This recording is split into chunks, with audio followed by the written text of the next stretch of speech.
গণপ্রজাতন্ত্রী বাংলাদেশ সরকার, জনপ্রশাসন মন্ত্রণালয়, বিধি 1 শাখা। প্রজ্ঞাপনের নাম্বারটা সময়ের জন্য আমি আর বললাম না, তারিখটা বলে দেই। 8ই শ্রাবণ 1431, 23শে জুলাই 2024। বিষয়: সরকারি, আধা সরকারি, স্বায়ত্তশাসিত / আধা স্বায়ত্তশাসিত প্রতিষ্ঠান, স্বশাসিত ও সংবিধিবদ্ধ কর্তৃপক্ষের এবং বিভিন্ন কর্পোরেশনের চাকরিতে / কর্মে সরাসরি নিয়োগের ক্ষেত্রে সরকারের বিদ্যমান কোটা পদ্ধতি সংশোধন। সরকার এই মর্মে আদেশ জারি করিতেছে যে, সমতার নীতি ও অনগ্রসর জনগোষ্ঠীর প্রজাতন্ত্রের কর্মে প্রতিনিধিত্ব লাভ নিশ্চিতকরণের লক্ষ্যে সরকারের বিভিন্ন প্রতিষ্ঠানে, অর্থাৎ সরকারি, আধা সরকারি, স্বায়ত্তশাসিত / আধা স্বায়ত্তশাসিত প্রতিষ্ঠান, স্বশাসিত ও সংবিধিবদ্ধ কর্তৃপক্ষের এবং বিভিন্ন কর্পোরেশনের চাকরিতে /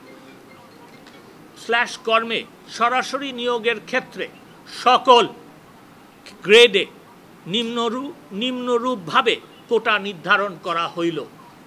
ক, মেধাভিত্তিক 93%। খ, মুক্তিযোদ্ধা, শহীদ মুক্তিযোদ্ধা ও বীরাঙ্গনাদের সন্তানদের জন্য 5%। গ, ক্ষুদ্র নৃগোষ্ঠী 1% এবং শারীরিক প্রতিবন্ধী ও তৃতীয় লিঙ্গের জন্য 1%। 2, নির্ধারিত কোটায় যোগ্য প্রার্থী পাওয়া না গেলে সংশ্লিষ্ট কোটার শূন্য পদসমূহ সাধারণ মেধা তালিকা হইতে পূরণ করা হইবে। 250-টিরও বেশি ডিজাইন অপশন নিয়ে ওয়ালটন স্মার্ট ফ্রিজ, বোঝে আপনার প্রয়োজন। 2018 সালে একটা পরিপত্রের মাধ্যমে মাননীয় প্রধানমন্ত্রী জননেত্রী শেখ হাসিনা কোটা বাতিল করেন। কোটা বাতিল করার পর, আমি এই কারণে বলছি যে প্রেক্ষাপটটা সকলেরই জানার দরকার। কোটা বাতিলের পর বীর মুক্তিযোদ্ধাদের কয়েকজন সন্তান হাইকোর্টে একটা রিট পিটিশন করে। সেই রিট পিটিশন শুনানি হওয়ার পরে হাইকোর্ট বিভাগের একটি দ্বৈত বেঞ্চ একটা রায় দেয়। সেই রায়ে এই যে 2018 সালের যে কোটা বাতিলের যে পরিপত্র, সেই পরিপত্রকে তারা ইল্লিগাল ঘোষণা করেন এবং বাতিল করে দেন। 3 দিনের মধ্যে, যেহেতু সরকার এই বাতিলের পক্ষে এবং রায়ে যে কোটা বাতিল করা হয়েছে সেটাকে যে আবার পুনর্বহাল করা হলো সেটার বিপক্ষে, সেই জন্য 3 দিনের মধ্যে আপিল বিভাগে আপিল করা হয়। আপিল করার আগেই, যদিও কোটা বিরোধী আন্দোলনকারীরা হাইকোর্টে যখন মামলা শুনানি হয় কোনো পক্ষভুক্ত হয় নাই, এবং যখন সরকার আপিল করে তখনও তারা পক্ষভুক্ত হয় নাই, তো সেই ক্ষেত্রে যখন এটাকে চেম্বার জাজ আপনার ফুল আপিল বিভাগের ফুল বেঞ্চে পাঠানো হয়, আপিল বিভাগ সেইটাকে শুনবে বলে একটা তারিখ দেয়। ইত্যবসরে কোটা আন্দোলনকারীরা এই আপিল শুনানির আগে একটা পক্ষভুক্ত হন। তারা পক্ষভুক্ত হওয়ার পরে সেই পক্ষভুক্তের দরখাস্তের উপরে যখন শুনানি হয়, তখন আপিল বিভাগ একটা আদেশ দেন। সেই আদেশে আপিল বিভাগ অত্যন্ত পরিষ্কারভাবে বলেন যে স্ট্যাটাস কো মেনটেন করতে হবে, আর বলেন যে হাইকোর্ট বিভাগের যে কোটা বাতিল করার, কোটা থাকবে না এই জিনিসটা যে বাতিল করা হয়েছিল আগে, সেইটাকে যে বাতিল হাইকোর্ট বিভাগ বাতিল করেছে সেটা অকার্যকর থাকবে যতদিন পর্যন্ত আপিল বিভাগের এই শুনানি না হবে। তার মানে হচ্ছে সেই দিন থেকে বাংলাদেশে কোনো কোটা ছিল না, এবং তারিখ নির্ধারণ করেন যে অগাস্ট মাসের 7 তারিখ 2024 সাল এই মামলার শুনানি হবে। আপনারা দেখেছেন যে একদিকে কোটা কোটা বিরোধী আন্দোলনকারীরা যখন এই আন্দোলন চালিয়ে যাচ্ছিল, এর সুযোগ নিয়ে কিছু মহল এই আন্দোলনকে অন্যদিকে প্রভাবিত করার জন্য সহিংসতা অবলম্বন করেন। এক পর্যায়ে কোটা বিরোধী আন্দোলনকারীরা বলেন যে আন্দোলনের পাশাপাশি তারা আলোচনায় বসতে চান। আমি মাননীয় প্রধানমন্ত্রী জননেত্রী শেখ হাসিনার আদেশে বলি যে যখনই তারা বসতে চায় আমরা রাজি আছি, এবং সেই সংবাদ সম্মেলনে আমি অত্যন্ত পরিষ্কারভাবে বলি যে কোটা বিরোধী আন্দোলনের যে মামলাটা আপিল বিভাগে আছে, সেই মামলাটা 7 তারিখে শুনানি, এটা এগিয়ে আনার জন্য আমরা ব্যবস্থা করব। এবং সেই দিনই বিজ্ঞ অ্যাটর্নি জেনারেল তিনি এই মামলাটা এগিয়ে এনে 21শে জুলাই শুনানির জন্য দিন ধার্য করেন আপিল বিভাগ। আপিল বিভাগ 21শে জুলাই এই মামলার শুনানি করেন এবং একটা সবিস্তারিত রায় দেন। সেইখানে আপিল বিভাগ বাংলাদেশের সংবিধানের 104 অনুচ্ছেদের ক্ষমতা বলে তারা একটা কোটার ব্যাপারে একটা নির্দেশনাও দেন।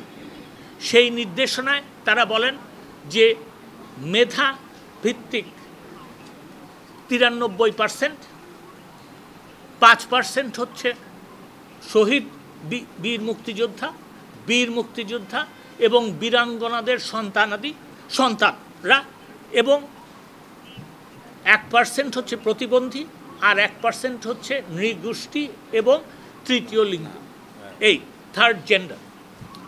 এই বলে তারা একটা নির্দেশনা দেন।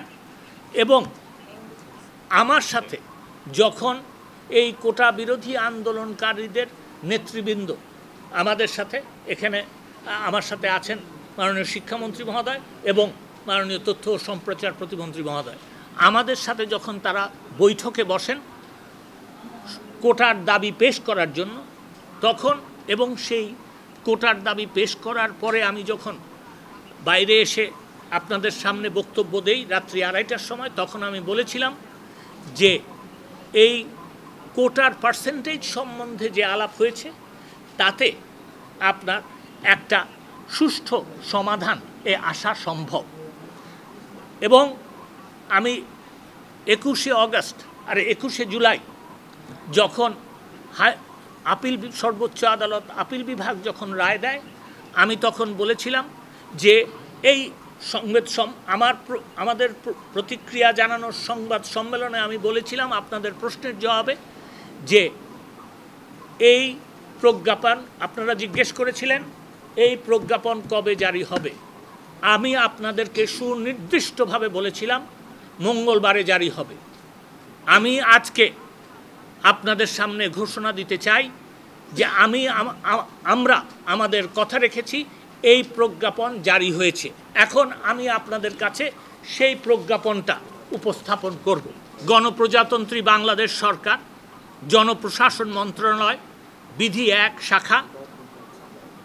প্রজ্ঞাপনের নাম্বারটা সময়ের জন্য আমি আর বললাম না, তারিখটা বলে দেই, 8ই শ্রাবণ 1431, 23শে জুলাই 2024। বিষয় সরকারি, আধা সরকারি, স্বায়ত্তশাসিত / আধা স্বায়ত্তশাসিত প্রতিষ্ঠান, স্বশাসিত ও সংবিধিবদ্ধ কর্তৃপক্ষের এবং বিভিন্ন কর্পোরেশনের চাকরিতে / কর্মে সরাসরি নিয়োগের ক্ষেত্রে সরকারের বিদ্যমান কোটা পদ্ধতি সংশোধন।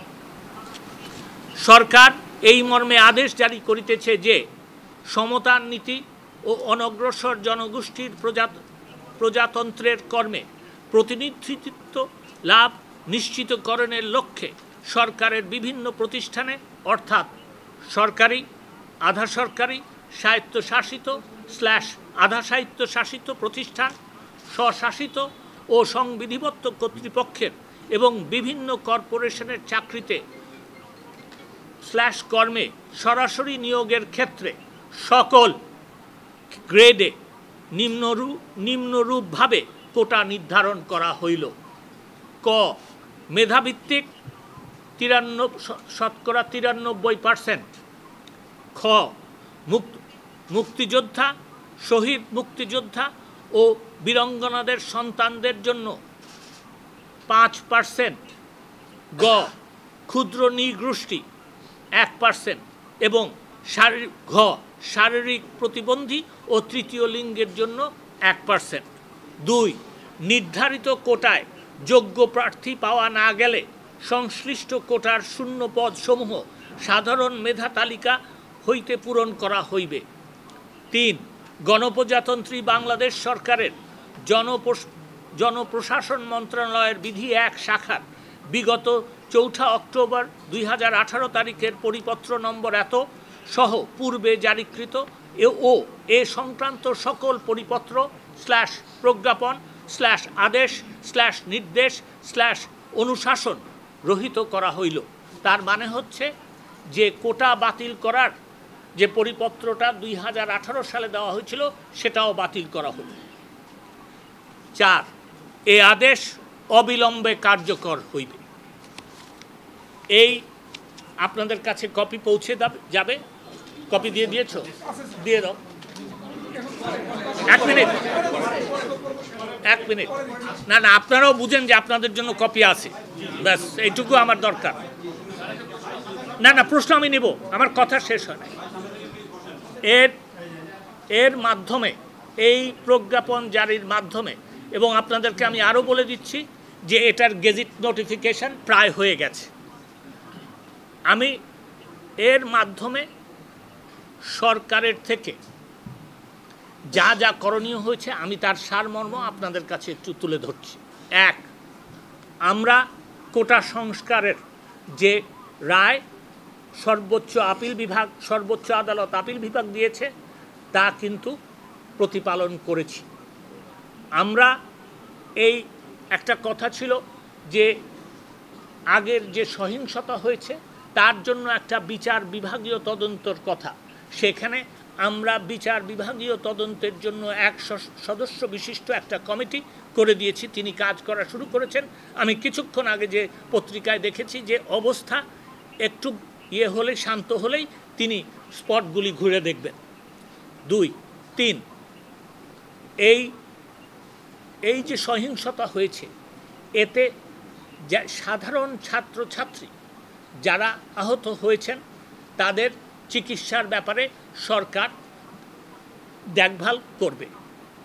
আর 4 আরেকটা কথা ওনার, সেটা হচ্ছে যে এটাও আমরা জানতে পেরেছি যে মামলা ব্যাপারে ওনাদের বক্তব্য আছে। আমি এইটা বলতে পারি যে, এবং আপনাদের মাধ্যমে I am trying to reach out to them, সেটা হচ্ছে যে মামলার তথ্যাদি যদি ওনারা আমাদেরকে দেন, সাধারণ ছাত্রছাত্রী যারা এই কোটা বিরোধী আন্দোলন করছিলেন তাদের ব্যাপারে যদি কোনো মামলা হয়ে থাকে সেগুলি আমরা অবশ্যই দেখব।